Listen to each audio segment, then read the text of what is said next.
Selamat pagi Ibu, perkenalkan nama lengkap saya Maria Suryati Modesta Banus.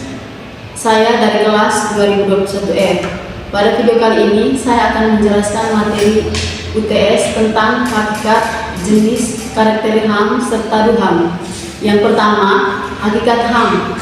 Hak asasi manusia atau HAM adalah hak-hak dasar yang melekat pada setiap manusia sejak lahir, tanpa memandang ras, suku, agama, jenis kelamin, status sosial, atau latar belakang lainnya.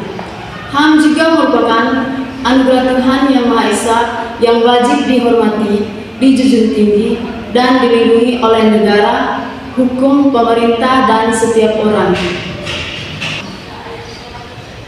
Baik, yang berikut hakikat HAM dapat dipahami dari beberapa sudut pandang. Yang pertama, hak kodrati.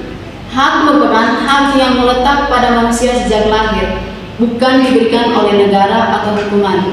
Hak ini merupakan hak kodratik yang sudah di dalam diri manusia. Yang kedua, martabat manusia.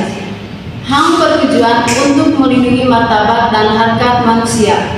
HAM menjamin setiap individu memiliki nilai dan derajat yang sama.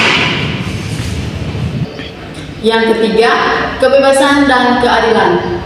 HAM memberikan kebebasan dan keadilan bagi setiap individu. HAM menjamin setiap orang memiliki hak untuk hidup, berpendapat, beragama, dan mengembangkan diri tanpa adanya diskriminasi. Yang keempat, tanggung jawab bersama.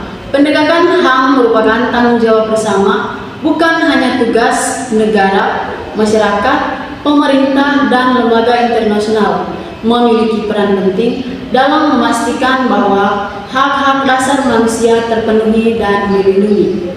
Yang berikut, jenis HAM. HAM dapat dibagi menjadi beberapa jenis. Berdasarkan kategorinya, pembagian jenis HAM ini membantu dalam memahami cakupan dan ruang lingkup HAM secara detail. Yang pertama, hak sipil dan politik.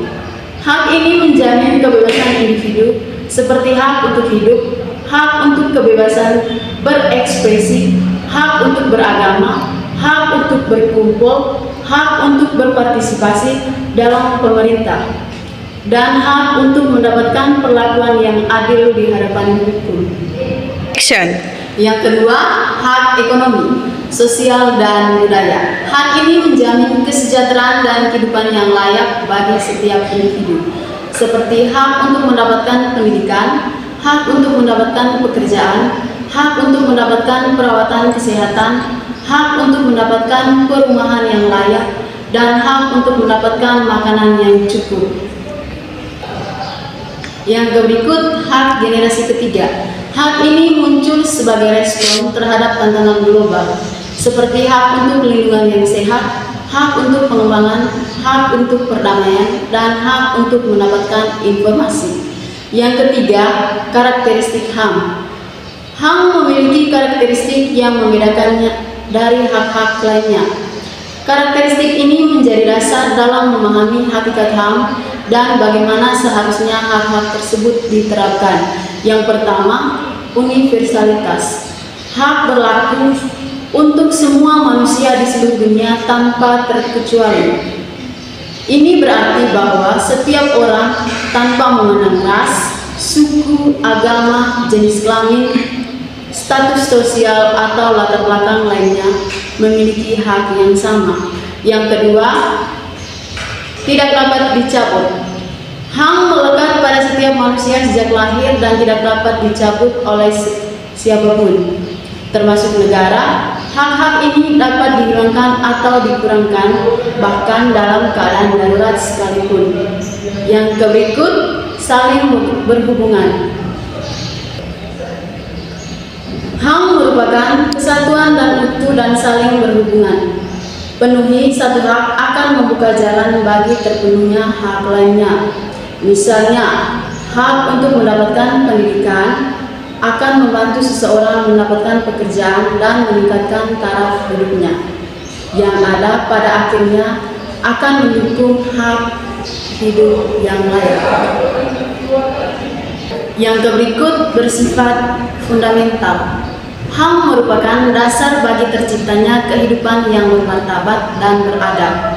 Tanpa adanya jaminan HAM, kemungkinan terjadinya penindasan, ketidakadilan, dan pelanggaran terhadap martabat manusia akan semakin besar. Yang berikut dinamis. HAM bukanlah konsep yang statis, melainkan berkembang dan menyesuaikan konsep kebutuhan dan perkembangan zaman. Konsep generasi HAM menggambarkan perkembangan HAM dari generasi pertama atau hak politik, generasi kedua hak ekonomi, sosial, dan budaya, sehingga generasi ketiga hak kolektif. Yang berikut memiliki kewajiban. Memiliki hak juga berarti memiliki kewajiban untuk menghormati hak orang lain. Pengetahuan dan kesadaran tentang HAM menjadi kunci bagi setiap individu untuk menjalankan hak dan kewajibannya secara bertanggung jawab. Yang berikut perlu ditegakkan. Penegakan HAM merupakan tanggung jawab bersama masyarakat, pemerintah, dan lembaga internasional, memiliki peran penting dalam memastikan bahwa hak-hak dasar manusia terpenuhi dan dilindungi. Yang berikut tidak terpisahkan. HAM tidak dapat dipisahkan satu sama lain. Semua hak memiliki nilai yang sama dan penting untuk mencapai kehidupan yang layak bagi semua orang. Yang keempat, DUHAM.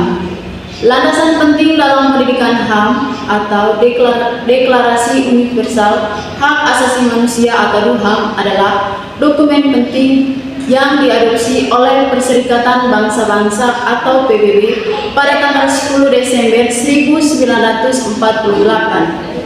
Dokumen ini berisi 30 pasal yang mencantumkan hak-hak dasar yang melekat pada setiap manusia tanpa memandang ras, suku, agama, jenis kelamin, status sosial, atau latar belakang lainnya. Baik Ibu, itu saja materi yang saya jelaskan. Sekian dan terima kasih.